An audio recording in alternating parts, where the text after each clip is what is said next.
Si se dice que su fin llegó con oro fundido deslizándose por su garganta, un final macabro para el hombre más rico de Roma. Pero esta no era la recompensa que Marco Licinio Craso buscaba cuando llevó a 7 legiones al corazón de un imperio enemigo. Buscaba una gloria inmortal para rivalizar con César y Pompeyo, y en su lugar, encontró la aniquilación y una lección brutal sobre cómo la arrogancia puede convertir las águilas doradas de Roma en carroña para los buitres del desierto.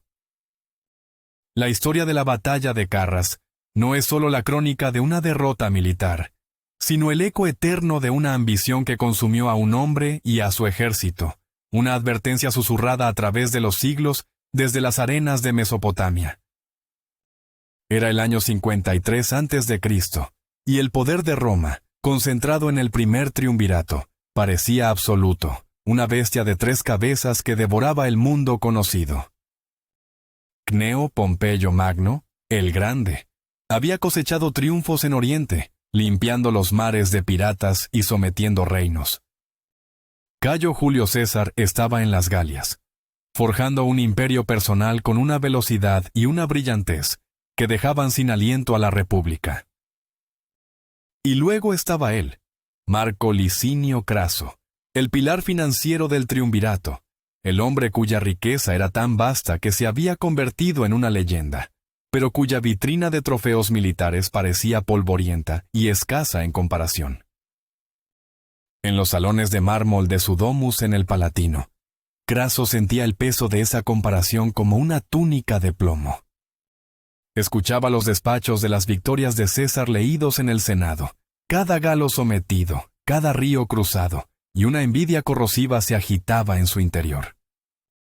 Él había aplastado la revuelta de esclavos de Espartaco, sí, pero aquello había sido una acción policial dentro de casa, no una conquista gloriosa en tierras exóticas. Pompeyo había celebrado triunfos espectaculares, desfilando con tesoros de reyes derrotados mientras la plebe rugía su nombre. Craso, en cambio, era el hombre al que acudían para financiar las campañas, el hombre que mantenía engrasada la maquinaria del poder, pero raramente el que recibía las coronas de laurel. A sus 60 años el tiempo se le agotaba. La posteridad, sentía, no recordaría al hombre que poseía media Roma, sino a los hombres que la habían expandido. La gloria era la única moneda que le faltaba, y estaba dispuesto a pagar cualquier precio por ella. El objetivo se materializó en su mente con una claridad obsesiva: Partia. El vasto y enigmático imperio parto, heredero de los persas extendiéndose al este de las provincias romanas. Era un imperio famoso por su riqueza, un premio digno de un conquistador. En su mente, la lógica era simple y seductora. Una victoria sobre Partia no solo le traería una gloria inmensa, sino también riquezas que harían palidecer su ya legendaria fortuna. Sería el nuevo Alejandro, llevando las águilas romanas más allá de lo que ningún otro general se había atrevido. Sus consejeros y amigos más prudentes le advirtieron. «Partia no es la Galia, Marco», le dijo Cicerón durante una cena con la voz teñida de preocupación. «Son jinetes formidables, maestros del desierto. Su táctica es el arco y la retirada, una guerra de desgaste para la que nuestras legiones no están preparadas». Otros senadores, veteranos de campañas en el este, hablaron de la vastedad del terreno, de la escasez de agua, del sol implacable que podía cocer a un hombre dentro de su propia armadura. Pero Craso desestimó sus advertencias con una sonrisa condescendiente. Para él no eran más que los murmullos de hombres timoratos, incapaces de comprender la escala de su ambición. En su arrogancia, confundía la prudencia con la cobardía. Creía que los partos eran un pueblo débil, una civilización decadente que se desmoronaría ante la disciplina y el acero de sus legiones. «Mi riqueza ha financiado las victorias de Pompeyo y César», proclamó en el Senado para justificar su proconsulado en Siria, el trampolín para su invasión. «Ahora, mi liderazgo traerá a Roma una victoria que hará que las suyas parezcan meras escaramuzas fronterizas». No hubo presagio lo suficientemente terrible como para disuadirlo. Cuando uno de los tribunos de la plebe, Atello Capitón, realizó rituales solemnes para maldecir su partida, Craso simplemente ordenó a Pompeyo que lo apartara. Cuando un sacrificio en el templo arrojó augurios nefastos, declaró que los dioses favorecían a los audaces. Estaba ciego y sordo a todo lo que no fuera el eco de la gloria que resonaba en su cabeza. Reunió un ejército formidable. 7 legiones, más de 40,000 hombres, incluyendo 4,000 jinetes y 4,000 infantes ligeros.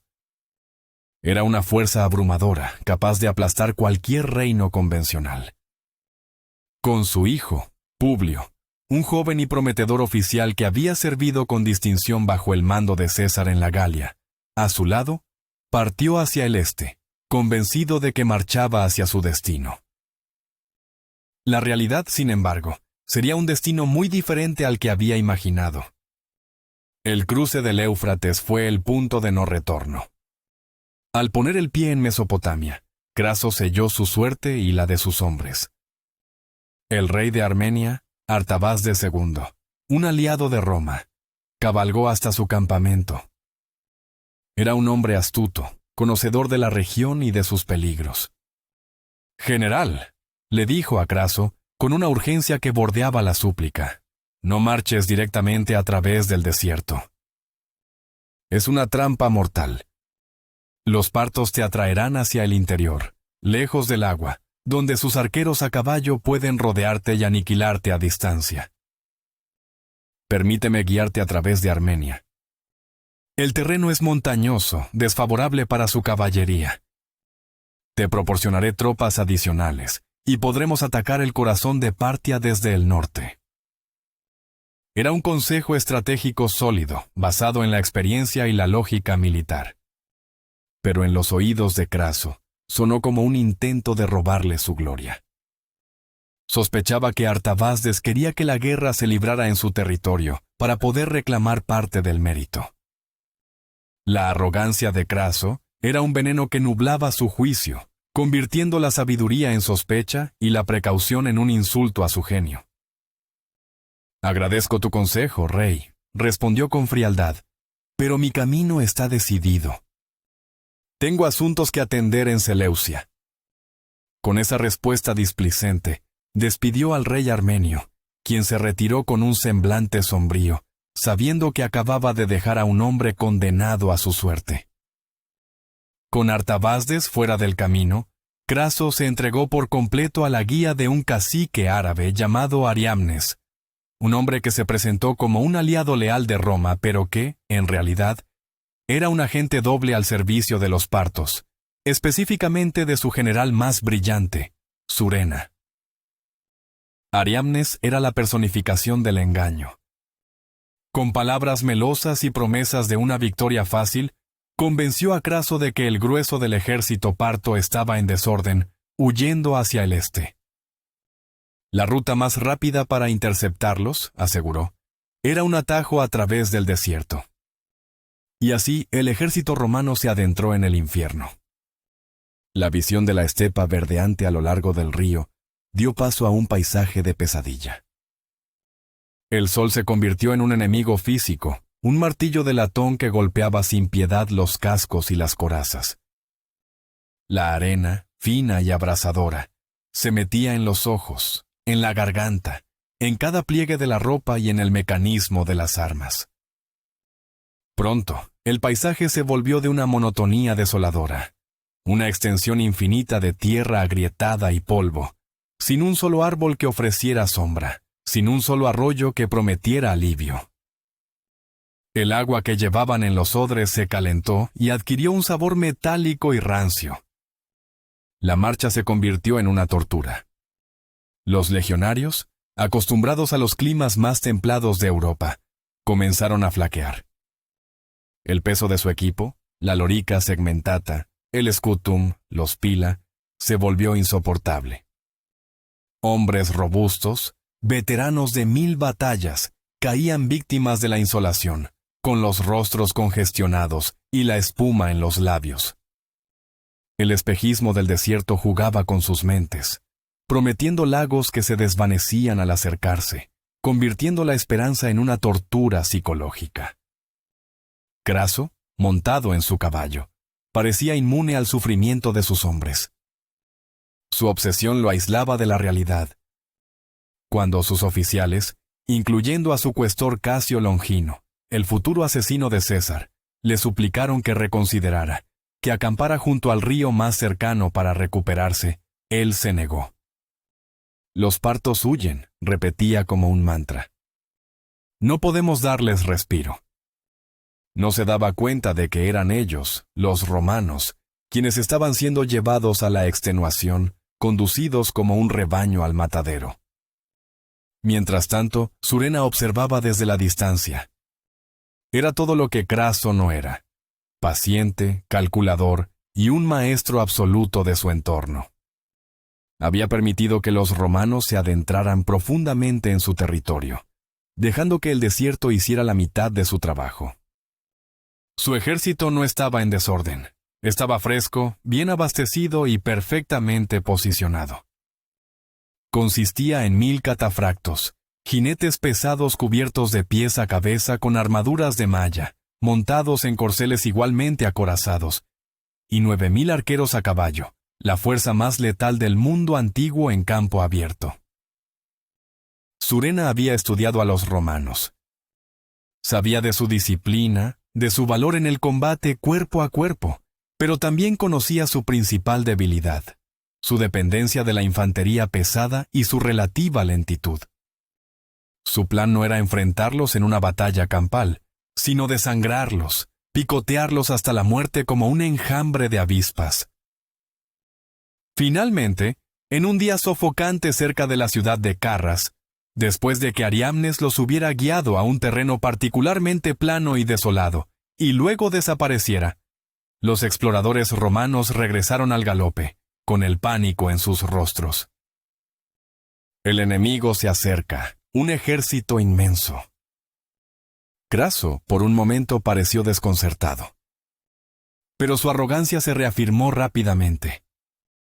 Ordenó a sus legiones formar una línea de batalla tradicional, una larga muralla de escudos y acero.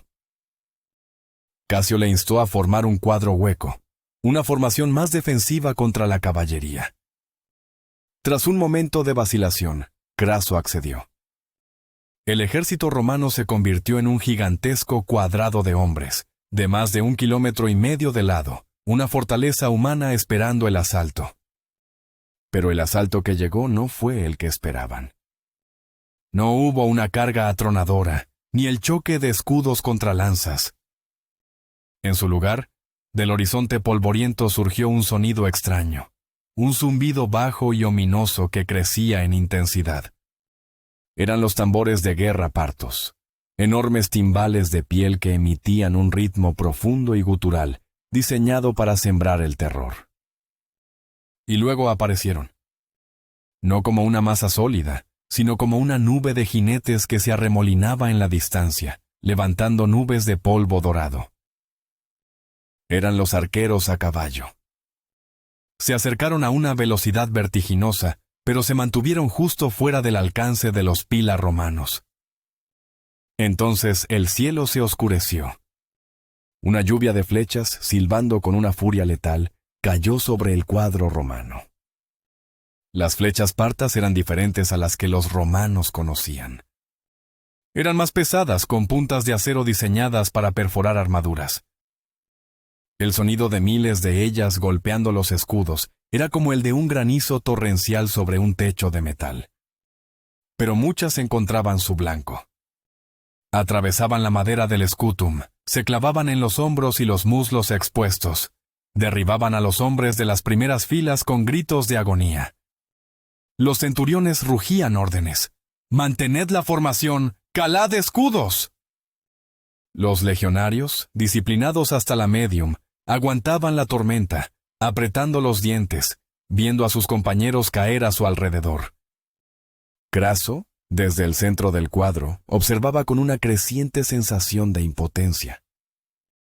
Había esperado una carga que pudiera repeler, un combate cuerpo a cuerpo donde la superioridad de sus legionarios se impondría. Pero los partos no jugaban a su juego. Eran fantasmas en el desierto. Galopaban en círculos interminables, disparando sin cesar. Cuando una unidad romana intentaba una carga desesperada, los jinetes simplemente se retiraban, disparando hacia atrás mientras huían, una táctica perfeccionada conocida como el disparo parto. La frustración comenzó a extenderse por las filas romanas como un veneno. Estaban siendo masacrados sin poder devolver un solo golpe efectivo. Los pilum, sus jabalinas pesadas, eran inútiles a esa distancia. Los pocos arqueros que tenían eran superados en número y alcance. La infantería ligera era barrida por las flechas antes de poder acercarse. El sol, ahora en su cenit, añadía una capa más de tortura. El calor que irradiaban las armaduras era insoportable. La sed se convirtió en una agonía, resecando las gargantas y agrietando los labios. Los heridos gemían pidiendo agua que no existía. En un momento dado, Craso vio que los arqueros partos parecían agotar sus flechas y comenzaban a retirarse. Un rayo de esperanza recorrió las filas romanas. Quizás la pesadilla estaba terminando. Pero la esperanza se convirtió en horror cuando vieron lo que realmente estaba sucediendo. Los arqueros no se retiraban, sino que acudían a puntos de reabastecimiento, donde caravanas de camellos esperaban cargados con miles y miles de flechas adicionales. Surena había planeado una batalla de desgaste logístico y había traído un suministro casi infinito de munición. La desesperación se apoderó de Craso. Su plan, si es que alguna vez tuvo uno más allá de la carga frontal, se había desintegrado. Fue entonces cuando cometió su error más fatal. ¿Vio una oportunidad o creyó verla? Una parte de la fuerza de arqueros a caballo parecía haberse separado del grupo principal, persiguiendo a una de sus alas. Decidió que era el momento de un contraataque decisivo, de romper el círculo vicioso. Se volvió hacia su hijo, Publio, cuya valentía juvenil brillaba incluso en medio de aquel infierno. «Hijo», gritó Craso por encima del estruendo. «Toma tu caballería, tus arqueros y 8 cohortes. Carga contra ellos, persíguelos, rómpelos». Publio, ansioso por demostrar su valía y aliviar la presión sobre el ejército principal, aceptó la orden con fervor. Reunió a sus tropas, 1,300 jinetes, en su mayoría galos leales que habían servido con él bajo el mando de César, 500 arqueros y unas 4,000 unidades de infantería. Con un grito de guerra que fue rápidamente ahogado por el desierto, Publio y sus hombres cargaron fuera del refugio del cuadro. Al principio pareció un éxito rotundo. Los arqueros partos que habían estado acosando su flanco, tal como Craso había previsto, se dieron la vuelta y huyeron. La visión de la espalda del enemigo envalentonó a los romanos y a los galos. Persiguieron con furia, adentrándose cada vez más en el desierto, alejándose de la seguridad del ejército principal. Craso observó la carga desde la distancia, con el corazón hinchado de orgullo paternal. «¡Lo ha conseguido!», exclamó a sus oficiales. «Mi hijo ha puesto en fuga a los bárbaros». Pero no era una huida. Era una trampa. Era la táctica más antigua y letal del repertorio de la estepa, la retirada fingida. Después de perseguir al enemigo durante varios kilómetros, Publio y sus hombres comenzaron a notar que el terreno cambiaba.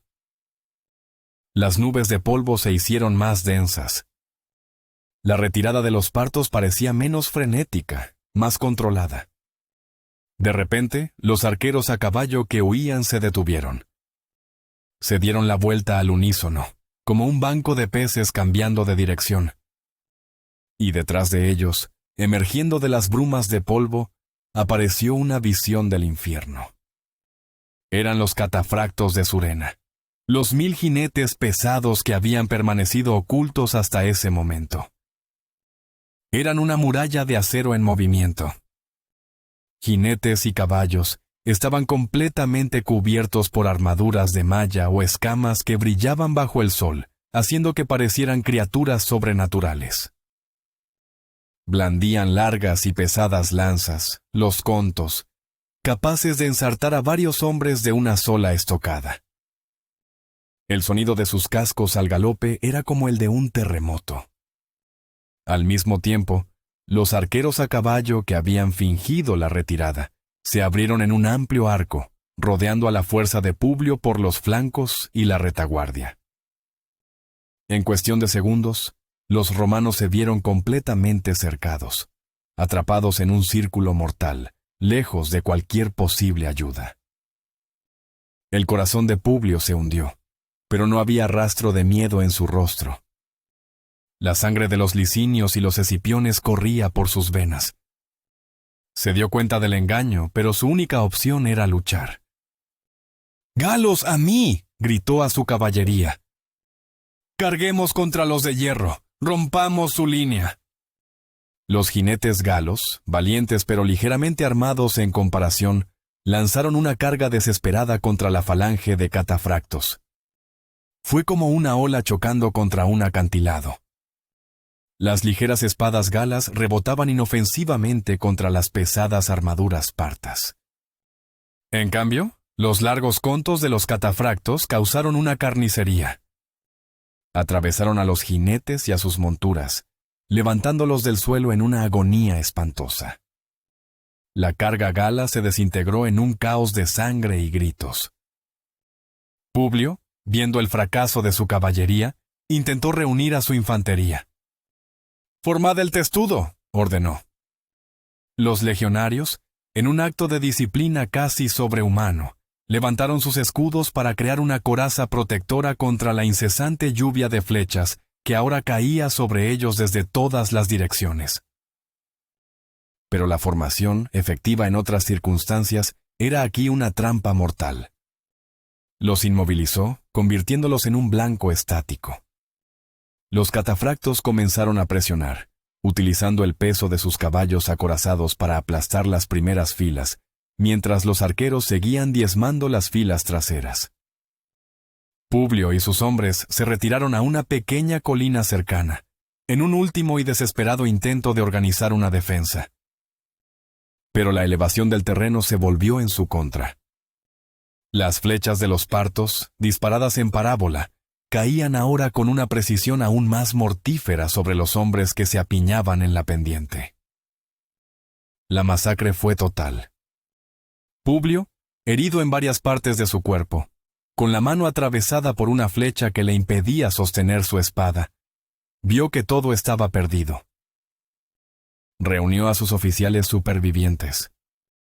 La captura por los partos significaba la esclavitud y la humillación. La elección era clara. Uno a uno, los orgullosos oficiales romanos se quitaron la vida, cayendo sobre sus propias espadas. Publio, ayudado por su escudero, hizo lo mismo. Murió en el polvo de una tierra extraña, víctima de la misma ambición que consumía a su padre. De vuelta en el cuadro principal, Craso esperaba ansiosamente noticias. La polvareda en la distancia le impedía ver lo que sucedía, pero el cese de los gritos de guerra romanos fue un mal presagio. La presión de los arqueros sobre su propio ejército se había reanudado con renovada intensidad. El sol comenzaba a descender, pintando el cielo de tonos anaranjados y sangrientos. Y entonces, de la polvareda surgió un grupo de jinetes partos. Cabalgaban lentamente, triunfantes. No atacaron. Simplemente se acercaron lo suficiente para que los romanos pudieran ver lo que traían. En la de una larga lanza, goteando sangre sobre la arena, iba la cabeza de Publio Craso. Sus ojos, antes llenos de vida y ambición juvenil, estaban ahora vidriosos y vacíos. Su boca abierta en un grito silencioso. El ejército romano se quedó helado. Un gemido colectivo, un sonido de horror y desesperación, recorrió las filas.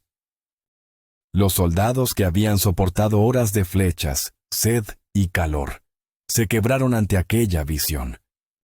El impacto en Craso fue aún más devastador. El mundo pareció desmoronarse a su alrededor. El arrogante general, el magnate invencible, desapareció, y en su lugar quedó un anciano destrozado, un padre que acababa de presenciar la prueba más grotesca del fracaso de su ambición.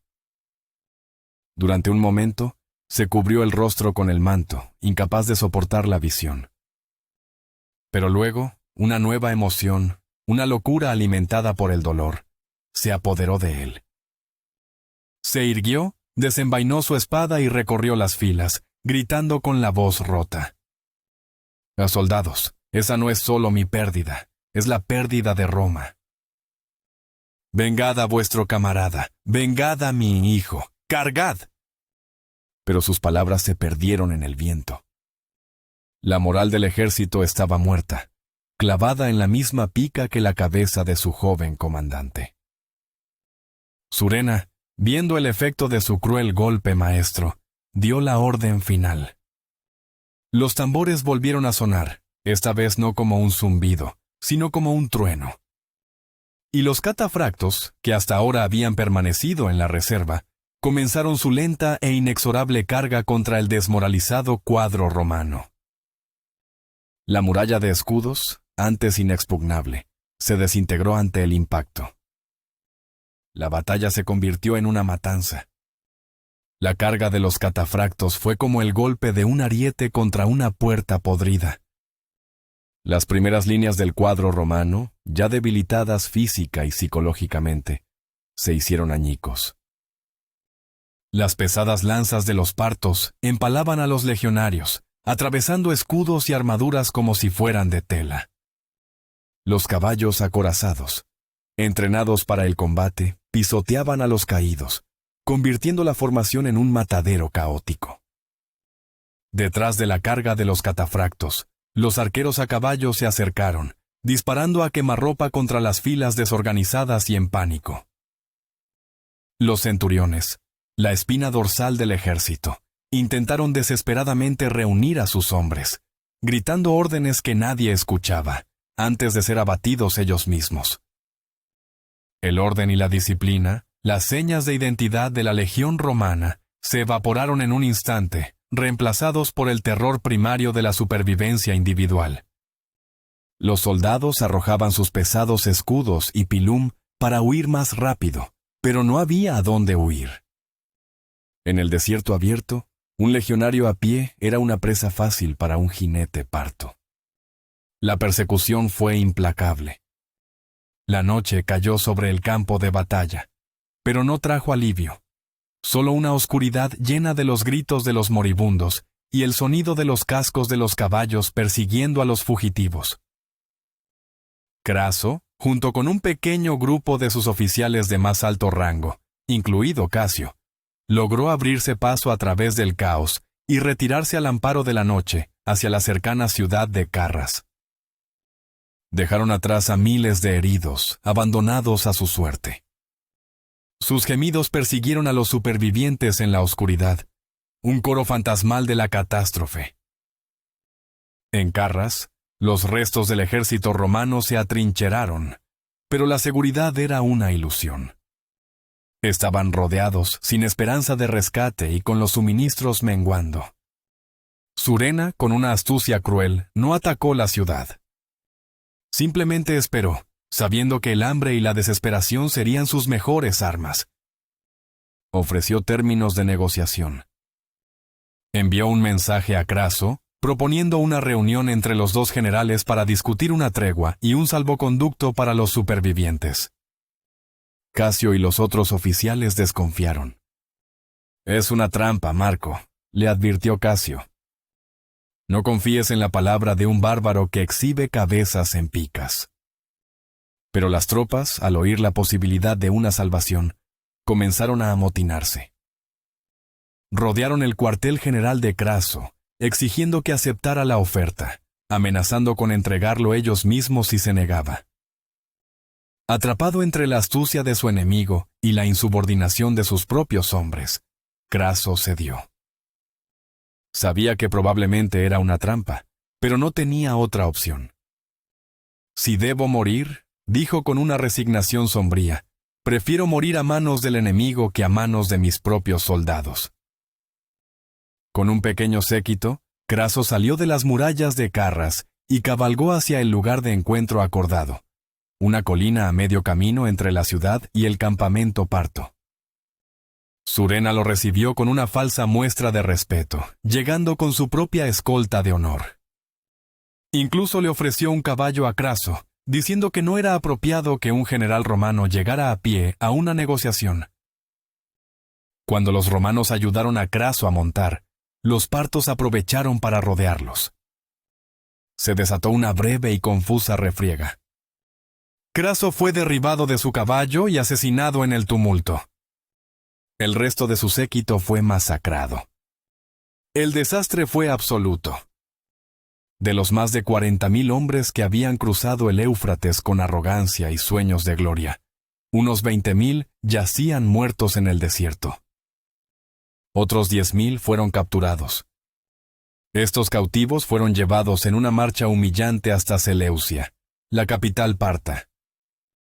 Allí, Surena organizó un grotesco triunfo para burlarse de las tradiciones romanas.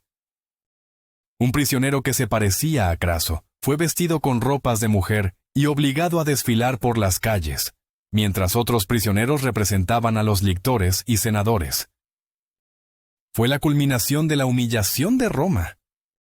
La noticia de la batalla de Carras llegó a Roma como un trueno, sacudiendo los cimientos de la República. La idea de que un ejército romano entero, liderado por uno de sus hombres más poderosos, pudiera ser aniquilado de una manera tan completa, era casi inconcebible. Las águilas de las legiones, los símbolos sagrados de su poder, estaban ahora en manos partas, trofeos de un enemigo al que habían despreciado. La muerte de Craso tuvo consecuencias políticas inmediatas y profundas. El primer triunvirato, el precario equilibrio de poder entre Craso, Pompeyo y César, se rompió. Sin la riqueza y la influencia mediadora de Craso, la rivalidad latente entre Pompeyo y César se intensificó, desembocando finalmente en la guerra civil que pondría fin a la República y daría a luz al imperio. La derrota en Carras también dejó una profunda cicatriz en la psique romana, un complejo de Carras que duraría generaciones. Se convirtió en sinónimo de desastre y humillación, y la recuperación de las águilas perdidas se convirtió en una obsesión nacional, finalmente lograda no por la guerra, sino por la diplomacia bajo el emperador Augusto décadas después. Y en cuanto a Craso, su final se convirtió en leyenda. La historia más persistente, aunque quizás apócrifa, fue contada por el historiador Dion Casio. Según él, los partos, en un acto de justicia poética suprema, le rindieron un último homenaje a la legendaria codicia del general romano. Sostuvieron su cabeza cortada y le vertieron oro fundido directamente en la garganta, diciendo: «Sáciate ahora de aquello por lo que tanto ansiabas». Ya sea cierto o no, el simbolismo era perfecto.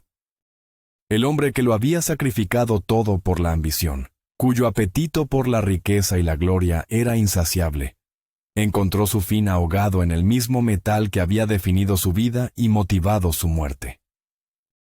Su legado no fue el de un conquistador, sino el de una advertencia, el recordatorio eterno de que el abismo entre la ambición y la sabiduría es un desierto lleno de fantasmas, donde los sueños de gloria pueden morir de sed.